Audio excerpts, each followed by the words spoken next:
Hi everybody, my name is Ashley Hernandez, and the presentation this week that I'm going to be doing talks about self. So I want to focus on chapter 6 of Chaco's reading that talks about technosocialization and the self. So Chaco starts this chapter off by talking about socialization, self, and identity, and how when we are born, we kind of develop an individual self, and once we develop that, that's when we go through the process of becoming a member of society, which is basically socialization, and it's to shape oneself. And once we shape oneself, we begin to learn the ways of society. So Chaco talks about technosocialization and how it takes place as people engage with those whom they know online, face to face, and in both contexts. So Chaco describes how there's differentialities of self and identity, and Chaco says that self is one's personhood. It's literally the person that you are physically, psychologically, and socially, and goes on about actual self, empirical self, and an ideal self or possible selves, which goes into how identity differentiates by it being your personal qualities and characteristics, basically what you are like, that can tie into your personal beliefs, religious beliefs, anything that contributes to your characteristics. Chaco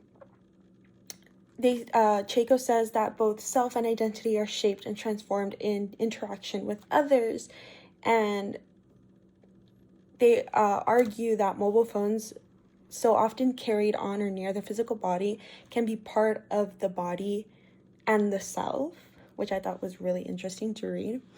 But the section I want to focus on is development and performance of the self, which basically talks about, or basically Chaco opens with a George Herbert Mead argument that talks about self and identity are created in part by taking the role of the other. So it's basically how we observe others and see their behaviors and their traits and see if they fit in with our identity and our way of life.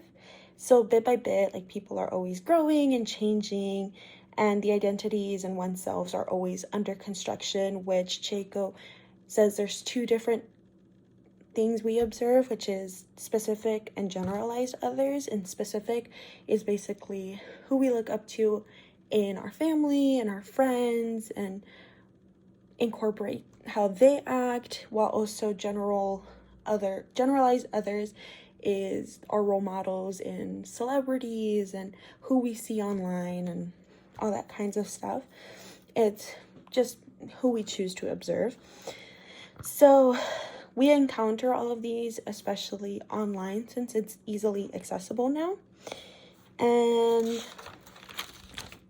I really want to focus on the concept of the looking glass self. And what Chaco says the looking glass self is how other people become mirrors that help one see and examine oneself and develop aspects of self-image and response. So the individuals begin to learn how they're perceived by others, and sometimes this can kind of be controversial because a lot of people that perceive themselves and put themselves online cannot be authentic. It could just be performative, and since there are unlimited opportunities to shape the self while online, and it's just how one decides to express themselves online, wanting to connect with others from the way they are, and it's just the expression of oneself. And I thought this was a really cool concept to learn about, because we kind of do it all the time. We compare ourselves to other people and want other people to think our traits and our personalities are approachable or cool. Like, it can be negative factors, positive factors. Like, obviously our identity takes a toll, our self takes a toll when we get negative feedback on how we are, and our ego goes up when we get positive feedback of how we are, which I believe the looking glass self ties into the TED Talk video that we saw this week by Mary McGill of Young Women, Narcissism, and Selfie Phenomenon. And it just basically talks about young women's behavior in selfies and how young women struggle with representation in key cultural, political, and social institutions. And they struggle with telling their own stories. But oftentimes, us as women get represented, but it's usually through the male gaze. And that's just really bad. But it talks also about how when the selfie was more developed and more frequently used once social media became a big thing, a lot of people viewed it as like narcissism, a lot more about like me, how we're lazy, we just think about oneself, that's why we post so many selfies. But people see that as like women's obsession with image-centered trivialities like hair, makeup, like clothing, and they view that as evidence of our inferiority, which basically she says femininity is equal to narcissism, which is kind of like, that's not all it is, like for the first, McGill says, for the first time, thanks to technology, it's a way for women to hold on and keep their reflection. And it's a way for them to share that reflection with other people in the hope that those people can see what it is that they see in themselves. They want to feel heard. They want to feel represented.